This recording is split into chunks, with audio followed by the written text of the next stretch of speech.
I was just weeks away from my wedding when I did something no one suggested. It wasn't driven by suspicion or anxiety.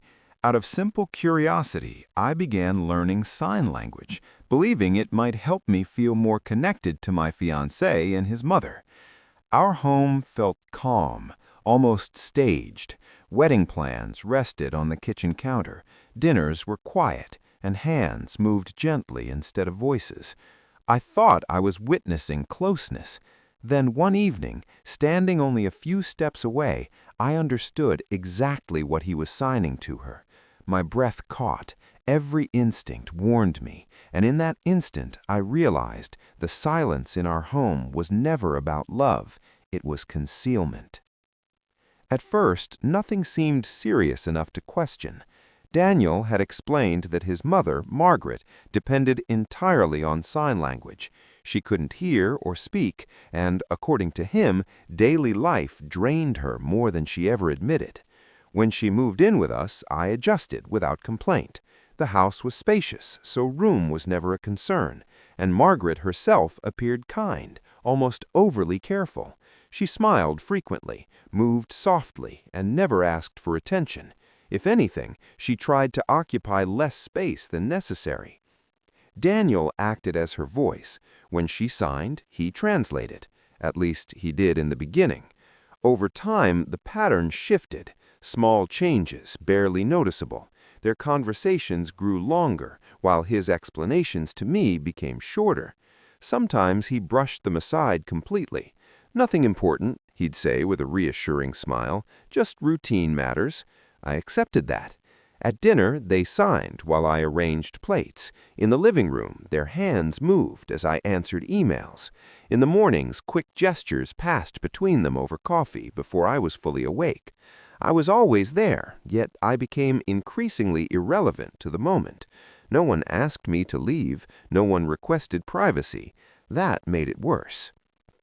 I told myself I was overthinking. Margaret had no other way to communicate. Daniel was being a devoted son. This was compassion in practice. I repeated that to myself whenever the silence felt heavier than it should have. Still, certain moments stayed with me. Sometimes their signing stopped when I entered a room, only to resume once I looked away. Sometimes Daniel's facial expression didn't match the tone he later translated aloud. Once, when I asked what they were discussing, he paused just long enough for me to notice before saying it was about groceries. I laughed and let it go. I didn't want to become someone who resented a disabled parent for needing support. Gradually, the house changed. Not louder, not colder, just narrower. As though full conversations were happening in plain sight, but I wasn't meant to access them. I began choosing silence intentionally, not wanting to interrupt or seem intrusive. The more I stepped back, the more natural it became for them to fill that space without me. That was when I decided to continue learning, not to spy, not to catch anyone lying.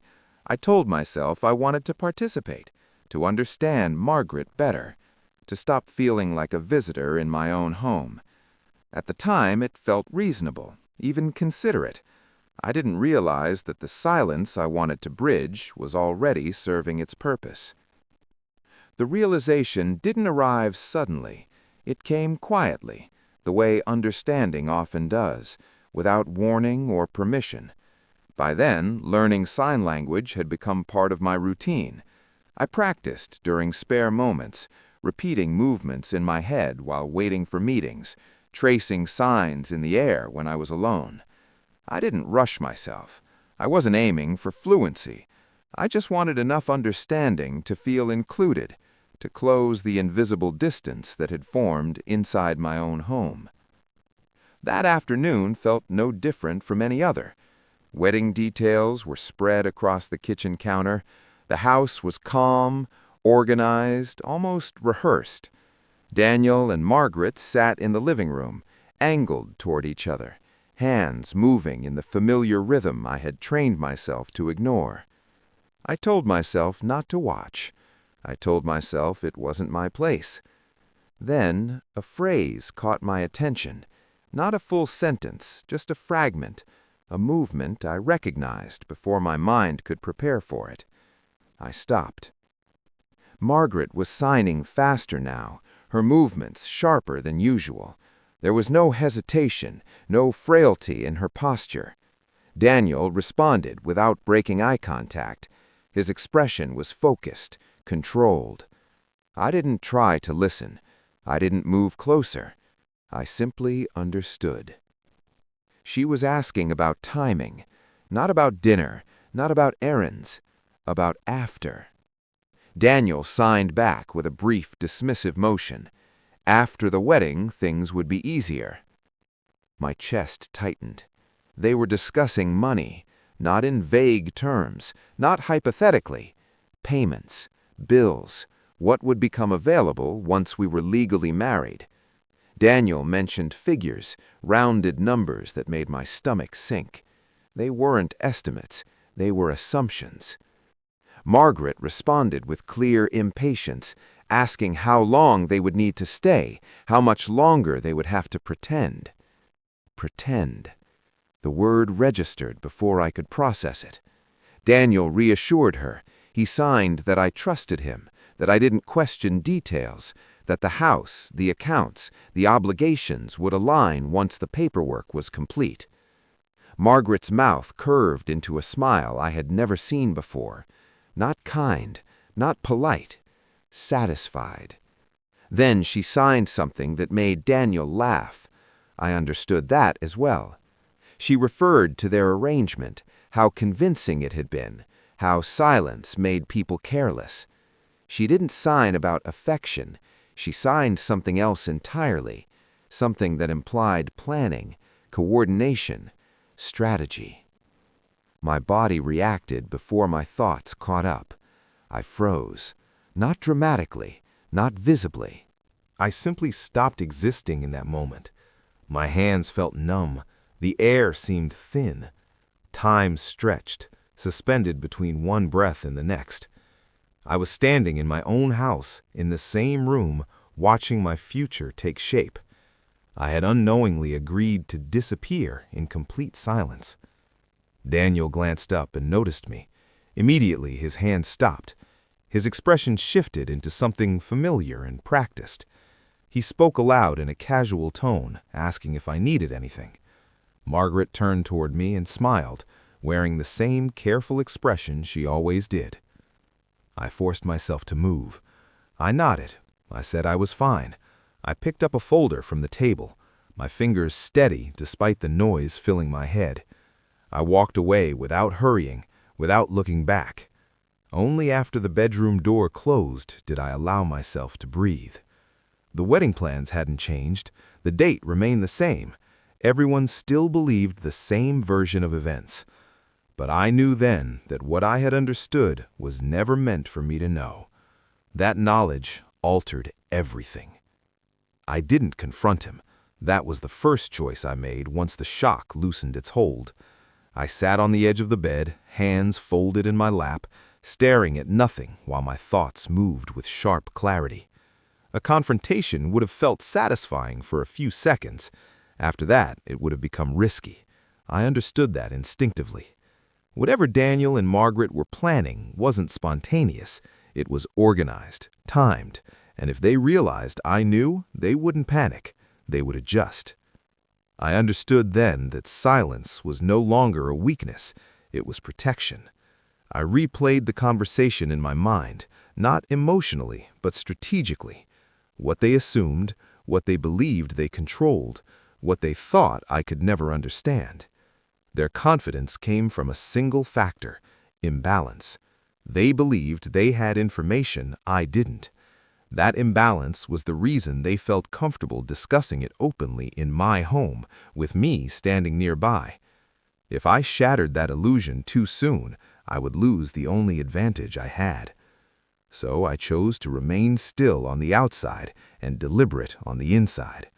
Over the following days, I became exactly who they expected me to be: calm, cooperative, focused on wedding details. I asked about seating plans. I discussed menus. I smiled when Daniel translated Margaret's harmless remarks and nodded when he explained she was just tired. Nothing in my behavior suggested that anything had changed. Internally, everything had. I stopped reacting emotionally and started observing patterns: when they spoke, where they spoke, what topics they avoided out loud, which subjects made Daniel more focused and controlled. I noticed how Margaret's shifting depending on whether I was in the room. I noticed how Daniel no longer left documents unattended, how careful he became with casual remarks. They were cautious, but not careful enough. Remaining still had given me time, and time gave me clarity. I understood why reacting immediately would have cost me everything. Anger would have made me predictable. Fear would have made me reckless. Silence kept me unnoticed. As long as they believed I was unaware, they would continue exactly as before. They would plan under the assumption that I was still the same person who trusted them. That assumption was their error. I wasn't ready to act yet, not openly, not decisively, but I began positioning myself for when I would be. I reviewed commitments I had postponed. I quietly re-examined boundaries I had loosened for the sake of peace. I made mental notes of what could be reversed and what could not. For the first time since learning the truth, I felt something beyond shock: control. Remaining still hadn't trapped me, it had protected me. It kept the risk from seeing me clearly while I learned how to move without being noticed. As long as they continued speaking freely in their borrowed silence, they would never realize that the person they were planning around no longer existed. I didn't need explanations anymore. I needed leverage. So I continued playing my role. I stayed pleasant and predictable. I let Daniel believe the wedding had my full attention while I quietly redirected my own. The key wasn't speed, it was order. One move out of sequence would alert them, and I couldn't allow that. I started with what was already mine, not dramatically, but carefully. I reviewed commitments I had entered into too quickly out of trust. I slowed processes that didn't require urgency. I revisited arrangements that would become permanent after the wedding and asked neutral questions that sounded practical, not suspicious. Each step was small enough to go unnoticed alone. Together, they reshaped everything. At home, I remained unremarkable. I didn't watch when Daniel and Margaret signed. I didn't interrupt. I didn't ask what they were discussing. That restraint mattered. It preserved their confidence. They continued speaking openly about payments that would be easier later, about bills that wouldn't matter once accounts were shared, about how temporary the situation was meant to be. They spoke like people already allocating money that wasn't theirs. I allowed it. Instead of reacting, I tracked patterns, timing, frequency, the way Daniel's tone sharpened when deadlines came up, the way Margaret's impatience surfaced when plans moved too slowly.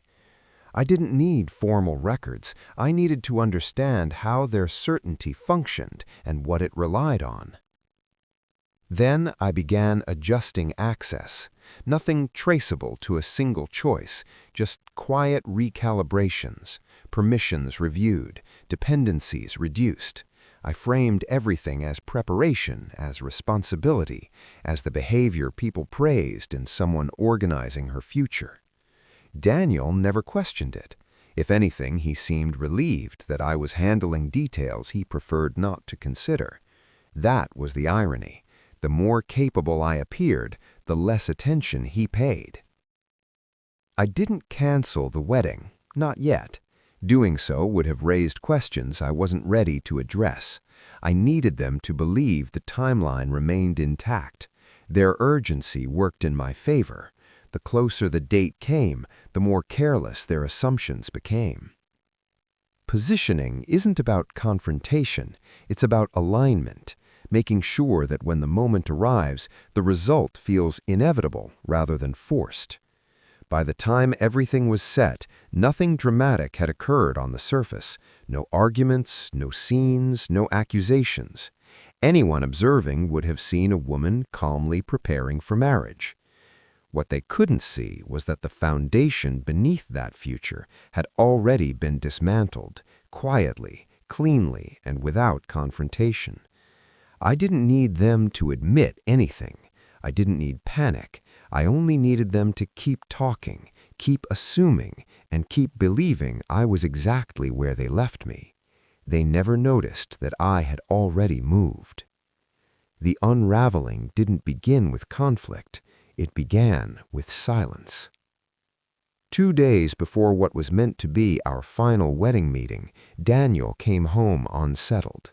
He didn't explain why at first. He moved through the house with a restlessness he couldn't hide, checking his phone more frequently, pausing mid-sentence when Margaret signed to him. Their conversations grew more tense, quicker, and less measured. I remained exactly the same. When Daniel finally addressed it, it wasn't an accusation, it was confusion. He mentioned a delay, a complication he hadn't expected. He spoke casually, as if avoiding the issue might allow it to resolve on its own. Margaret didn't share his outlook. Her signing became abrupt, clearly irritated. She demanded to know what had gone wrong. I already understood. The timeline they were depending on no longer existed. The assumptions they had made about access, about certainty, about how much control marriage would provide had quietly collapsed beneath them. Not because I blocked them outright, but because I removed the shortcuts they were relying on. They began arguing in ways I hadn't seen before, not loudly or dramatically, but with urgency. Their confidence disappeared, replaced by constant recalculation. Margaret pressed Daniel for reassurance. He couldn't provide it. For the first time, Daniel didn't have a prepared answer. The wedding didn't end in a single decision. It stalled. Appointments were delayed. Choices that once felt automatic suddenly required extended discussion. The ease Daniel once displayed gave way to frustration he attempted to mask as stress.